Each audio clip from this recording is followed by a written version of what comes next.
Welcome to fame game by Framex studio. You with Nisha Leelakrishnan. ഇന്ന് നമ്മുടെ കൂടെയുള്ളത് Akhila Anand. A song that changed your life. അഴകാലില അഴകാലില. ജോസഫിൽ പാടാൻ ജോജു ചേട്ടനാണ് അവസരം തരുന്നത്. എന്താ പറയുക, അവരവരുടെ ഒരു പ്ലാറ്റ്ഫോം തന്നെ ഇന്നത്തെ കുട്ടികൾക്ക് ഡെവലപ്പ് ചെയ്തെടുക്കാനുള്ളൊരു അവസരമുണ്ട്. അതെ അതെ. ഞാൻ ചെറുപ്പത്തിലെ കൂടുതൽ കേൾക്കുകയും പഠിക്കുകയും പാടുകയും ചെയ്തിട്ടുള്ളത് ചിത്ര ചേച്ചിയുടെ പാട്ടുകളാണെന്നാണ് എനിക്ക് തോന്നിയിട്ടുള്ളത്. രാജഹംസമേ മഴവിൽ കുടിലിൽ സ്നേഹദൂതുമായി വരുമോ?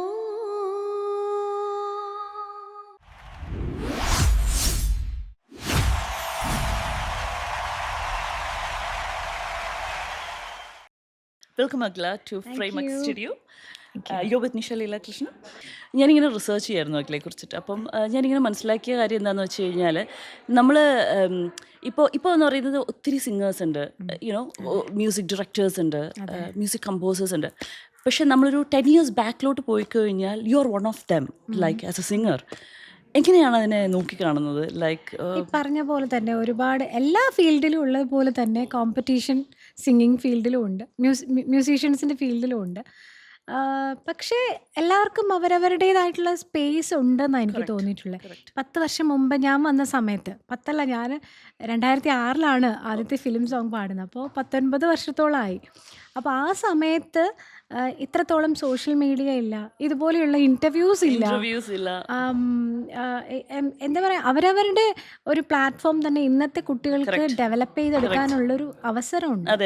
അതിപ്പോൾ സോഷ്യൽ മീഡിയ ആണെങ്കിലും അവരവരുടെ ചാനലുണ്ട്, ഇപ്പോൾ ഇൻസ്റ്റാഗ്രാം ആണെങ്കിലും. ഇപ്പം എത്രയോ പേരാണ് ഇൻസ്റ്റാഗ്രാം വഴിയൊക്കെ വരുന്ന ഒത്തിരി സിംഗേഴ്സ്. ഇപ്പം കൂടുതൽ പേരും അങ്ങനെയാണ് ശ്രദ്ധിക്കപ്പെടുന്നത്. അപ്പം ഞാനും എനിക്ക് മുന്നിലുള്ള മുമ്പേ ഉള്ള തലമുറയാണെങ്കിൽ പോലും അത്രത്തോളം സോഷ്യൽ മീഡിയയുടെ സപ്പോർട്ട് ഉണ്ടായിരുന്നില്ല. അത് വെച്ച് നോക്കുമ്പോൾ ഇപ്പോൾ ഉള്ള കുട്ടികൾക്ക് അവസരങ്ങൾ ഒരുപാടുണ്ടെന്നാണ് എനിക്ക് തോന്നിയിട്ടുള്ളത്. അതിനനുസരിച്ച് ഹൈ കോമ്പറ്റീഷൻസ് ഒത്തിരി പേരുണ്ട്. നമ്മുടെ ആദ്യത്തെ സോങ് ഞങ്ങൾക്ക് വേണ്ടി ഒന്ന് പാടാമോ? തീർച്ചയായിട്ടും. 2006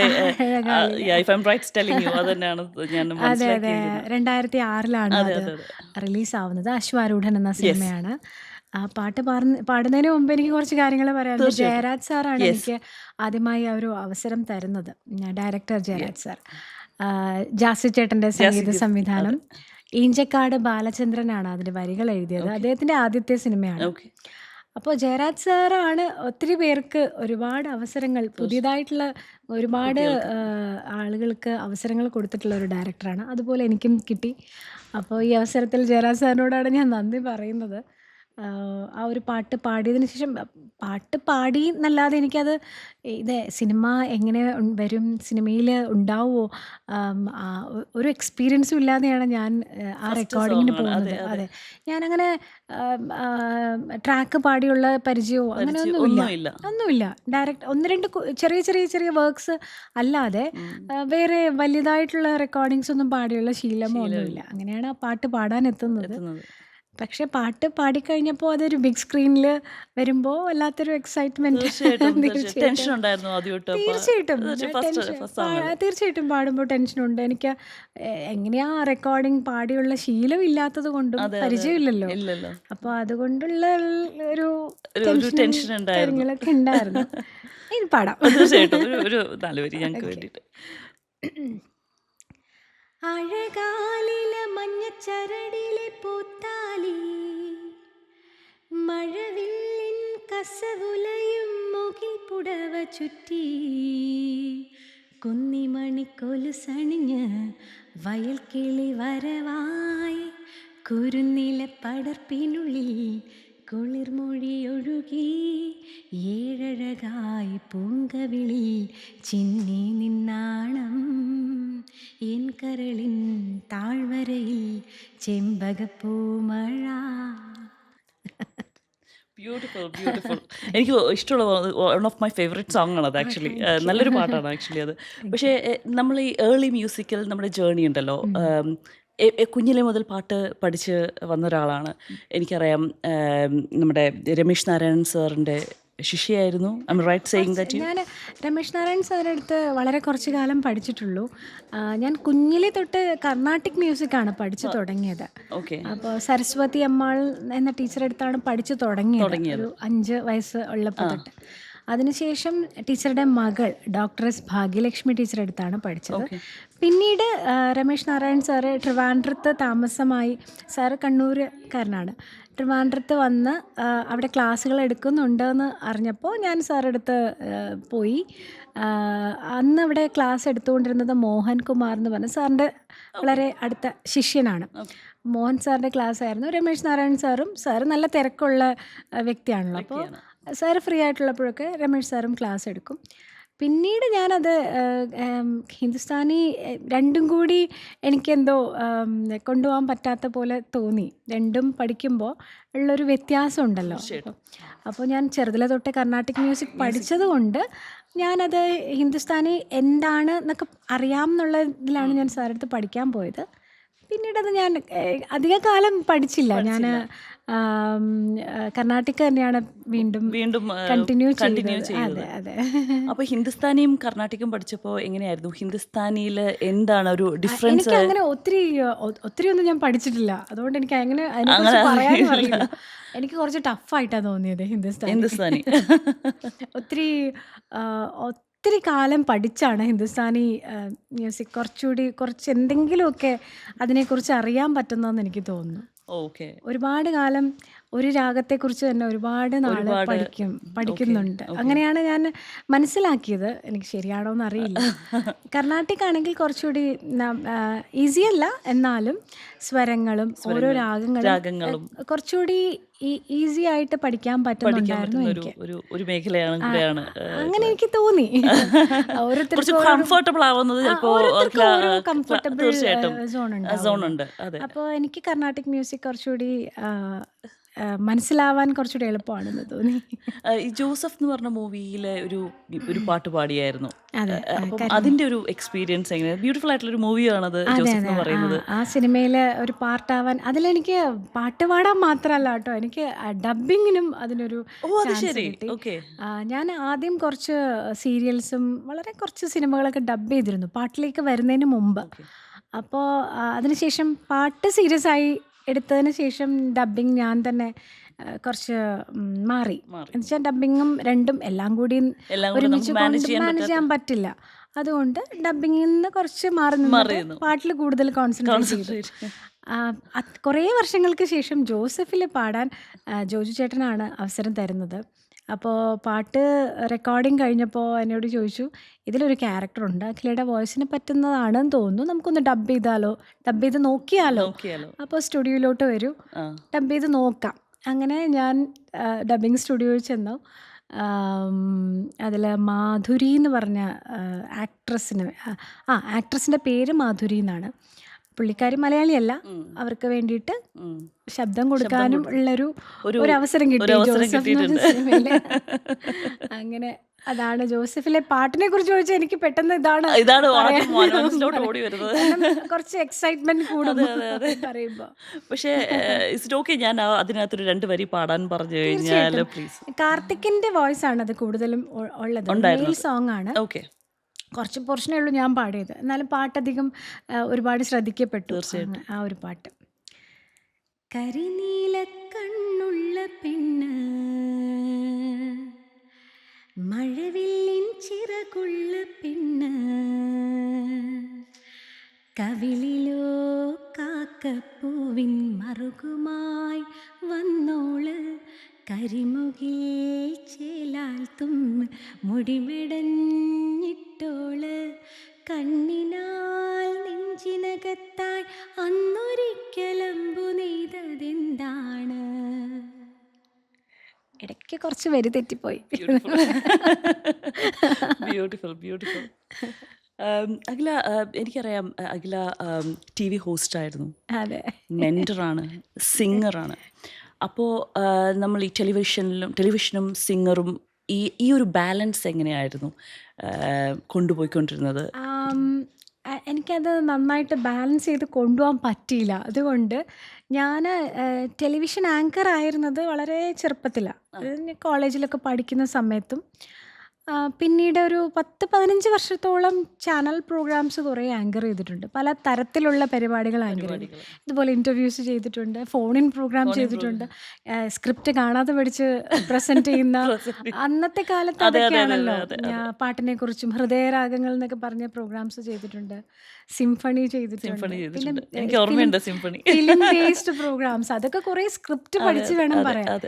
അപ്പോൾ അന്നത്തെ കാലത്ത് അതായിരുന്നു ടെലിവിഷൻ ഒരു രീതികൾ. ആങ്കറിംഗ് എന്ന് പറയുന്ന ഒരു സ്വഭാവം അതായിരുന്നു.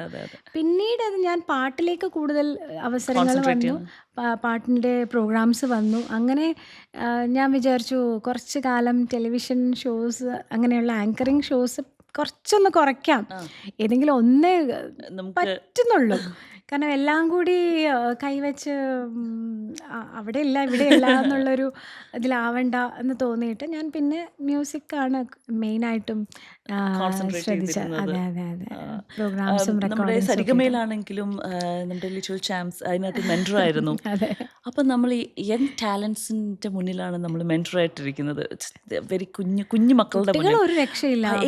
എന്തായിരുന്നു ആ എക്സ്പീരിയൻസ്? ലൈക്ക് കുട്ടികള് ഇപ്പോഴത്തെ കുട്ടികളെ നമ്മൾ കാണുന്നതല്ലേ, റിയാലിറ്റി ഷോയിലൊക്കെ കാണുന്നതല്ലേ, വളരെയധികം ടാലന്റഡ് ആയിട്ടുള്ള കുട്ടികളാണ്. നമ്മുടെയൊക്കെ ചെറുപ്പം പോലെയല്ല.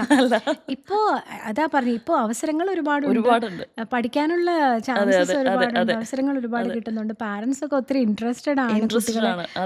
ഒരു വീട്ടില് 2 കുട്ടികളുണ്ടെങ്കിലും മിക്കവാറും 2 കുട്ടികളെയും പാട്ട് പഠിപ്പിക്കും, ഒരാളെങ്കിലും പാട്ട് സീരിയസ് ആയിട്ട് പഠിപ്പിക്കുന്നുണ്ട്. അപ്പോൾ കുട്ടികളൊക്കെ വളരെയധികം ടാലന്റഡ് ആണ്. അവർ പ്രസൻറ്റ് ചെയ്യുന്ന പാട്ടുകളാണെങ്കിൽ പോലും പഴയ പാട്ടുകൾ, ടഫായിട്ടുള്ള സോങ്സ് ആണ് പഠിച്ച് പാടുന്നത്. അപ്പോൾ അത് നമുക്ക് തന്നെ ശരിക്കും അത്ഭുതത്തോടെ തീർച്ചയായിട്ടും തീർച്ചയായിട്ടും ഈ സ്റ്റേജ് പെർഫോമൻസിനൊക്കെ പോകുന്ന സമയത്ത് എനിക്കറിയാം പല രാജ്യങ്ങളിലും പോയി സ്റ്റേജ് പെർഫോമൻസ് ചെയ്തിട്ടുണ്ട്. അങ്ങനെയാണ് ഞാൻ ഇവിടെ എത്തിയത്. അയർലൻഡിൽ ഇതിനു മുമ്പ് വന്നിട്ടുണ്ട്, അഫ്സലിന്റെ കൂടെ സ്റ്റേജ് പെർഫോമൻസിനൂടെ വന്നിട്ടുണ്ട്. ഡബ്ലിനിലല്ല, ലോകത്ത് പല കൺട്രികളിലും പോയിട്ടുണ്ട്. അപ്പോൾ എൻ്റെ ചോദ്യം എന്താണെന്ന് വെച്ച് കഴിഞ്ഞാൽ, നമുക്ക് ചില ഇതുണ്ടാവില്ലേ, നമ്മളിപ്പോൾ നമ്മൾ റിച്വൽസ് ചെയ്യുന്നവരുണ്ട്, നമ്മൾ പ്രാർത്ഥിക്കുന്നത്, അങ്ങനെ എന്തെങ്കിലും ചെയ്യാറുണ്ടോ? നമ്മൾ സ്റ്റേജിൽ കയറുന്നതിന് തൊട്ട് മുമ്പ് ഒന്ന് പ്രാർത്ഥിക്കോ, അങ്ങനെ എന്തെങ്കിലും? ഇഷ്ടദൈവങ്ങളെ ആരാ ഇഷ്ടദൈവം? അങ്ങനെയില്ല, ഇഷ്ടദൈവങ്ങൾ എല്ലാവരെയും നമ്മുടെ ആവശ്യം അനുസരിച്ച് പോലെ. അതിപ്പോ ഏത് എന്നാലും പോകുന്ന ഒരു ടെമ്പിൾ ഏതാ? ട്രിവാൻഡ്രത്ത് നമുക്ക് പത്മനാഭനുണ്ട്, അല്ലെങ്കിൽ ആറ്റുകാലമ്മയുണ്ട്, ശ്രീകണ്ഠേശ്വരൻ. അതെ, ആറ്റുകാൽ, ഞാൻ കഴിഞ്ഞ ആഴ്ച ആറ്റുകാൽ അമ്പലത്തിൽ പോയിരുന്നു.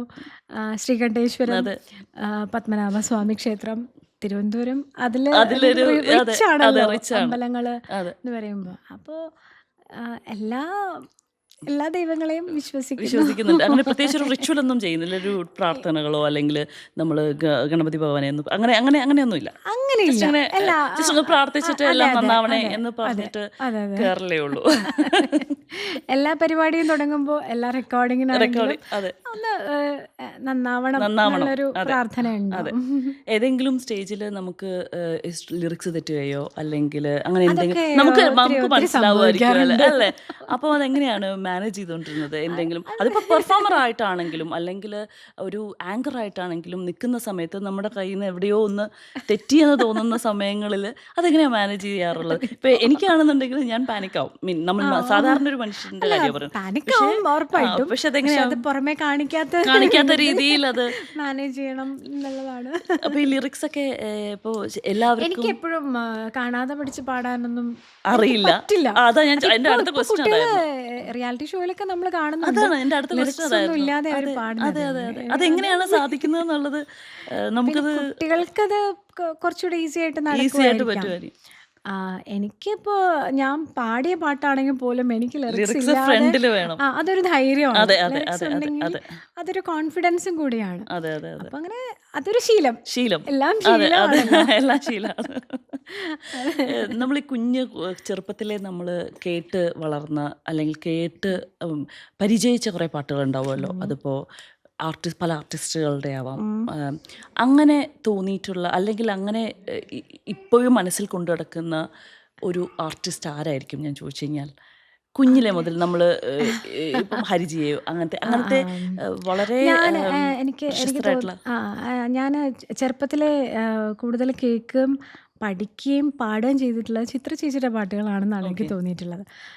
എനിക്ക് തോന്നുന്നു എനിക്ക് കംഫർട്ടബിളായിട്ട് തോന്നിയിട്ടുള്ളത് ചേച്ചിയുടെ പാട്ടുകൾ മാത്രമല്ല, സുജാ ചേച്ചിയുടെ പാട്ടുകളും ജാനകിയമ്മയുടെ പാട്ടുകളും സുശീലാമ്മയുടെ പാട്ടുകളും ഒക്കെ കേൾക്കാറുണ്ട്, പഠിക്കാറുണ്ട്, പാടാറുണ്ട്. പക്ഷേ എപ്പോഴും എൻ്റെ ഫേവറേറ്റ് സോങ്സ് ഏതെങ്കിലും പാടാൻ സ്കൂളിലാണെങ്കിലും ഫ്രണ്ട്സ് ആരെങ്കിലും പറഞ്ഞാലോ ഒക്കെ ഞാൻ ചിത്ര ചേച്ചിയുടെ ഒരു 2-3 പാട്ടുകളുണ്ട്. അതായിരിക്കും ഒരു പാട്ട് ഒന്ന് പാടാമോ? One of your favorite. School ടൈമിലൊക്കെ സ്കൂൾ എല്ലാവരും ടൈമിൽ പാടാൻ അതെ പറയുമ്പോൾ ഞാൻ രാജഹംസമേ എപ്പോഴും ഓക്കെ പാടാറുണ്ട്. അത് പറയാം. അത് പാടിത്തരും. രാജഹംസമേ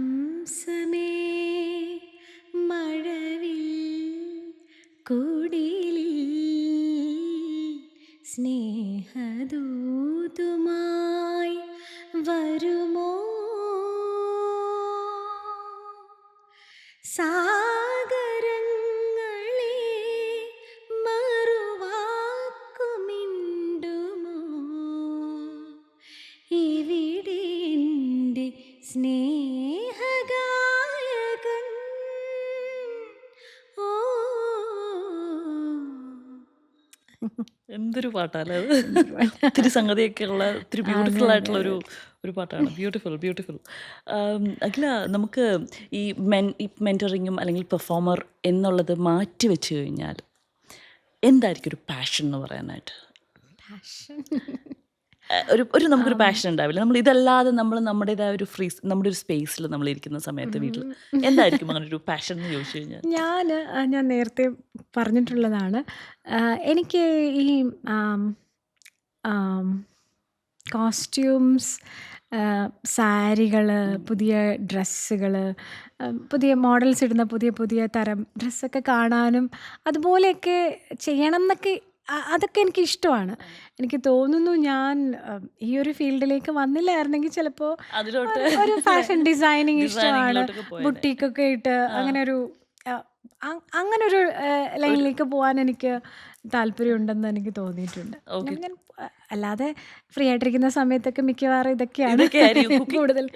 കുക്കിംഗ് അത്ര താല്പര്യമുള്ള താല്പര്യമുള്ള കാര്യമല്ല. അതില്ലെങ്കിൽ ജീവിക്കാന്നൊക്കെ അല്ലേ?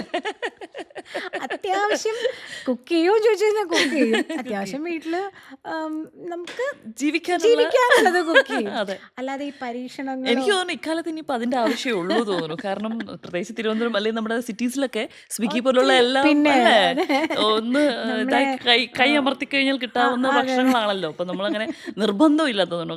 പണ്ടത്തെ കാലത്ത് കുക്കിംഗ് പഠിച്ചിരിക്കണം എന്നുള്ളൊരു നിർബന്ധമില്ല തോന്നുന്നു. കുക്ക് ചെയ്യും.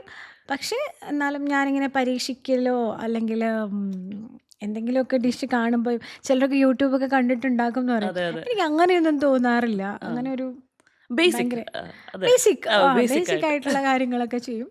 വീട്ടിൽ ഞാനും ഹസ്ബൻഡും മോനും മാത്രമേ ഉള്ളൂ. അപ്പം ഞങ്ങൾക്ക് ആവശ്യമുള്ളത് കുക്ക് ചെയ്ത് മതിയല്ലോ. എക്സ്ട്രാ എന്തെങ്കിലും കൂടുതലായിട്ട് പുതിയ എന്തെങ്കിലും ഡിഷ് വേണം എന്നുണ്ടെങ്കിൽ അത് ഓർഡർ ചെയ്ത് ഓർഡർ കഴിക്കാം. തീർച്ചയായിട്ടും അതല്ലേ എളുപ്പം. അതാണ് ഏറ്റവും എളുപ്പം. നമ്മുടെ സമയവും ലാഭിക്കാമല്ലോ നമുക്ക് അതിനകത്ത്. എനിവേ, നമുക്ക് ഒരു റാപ്പിഡ് ഫയറിലോട്ട് പോയാലോ? ഓക്കെ. പെട്ടെന്ന് ആൻസർ ചെയ്യണം. സമയം എടുത്താൽ മതി. So first question, toughest song you have ever recorded? അഴകാലില. ഏകാലില. അത്രയും ടഫായിരുന്നോ? എന്നുവെച്ചാൽ ഞാൻ പാടി എനിക്ക് ഫസ്റ്റ് ഒരു സോങ് ആയിരുന്നു. പരിചയമില്ല. അതെ അതെ. അപ്പോൾ എങ്ങനെ സ്റ്റുഡിയോയിൽ സ്റ്റുഡിയോ പാടാനുള്ള എക്സ്പീരിയൻസ് ഒക്കെ എക്സ്പീരിയൻസ് എക്സ്പീരിയൻസ് ഇല്ലാത്തതിൻ്റെ അതെ അതെ അതെ. വലിയൊരു കുറവ് തന്നെയാണ് അത്. അപ്പം എന്നിട്ട് പാടി ബ്യൂട്ടിഫുൾ ആയിട്ട് പാടി. അപ്പോൾ a song that changed your life? അഴകാലില. അഴകാലില. Favourite genre to sing? ഏത് ജോണറായിരിക്കും? മെലഡി. മെലഡി തന്നെയാണ്.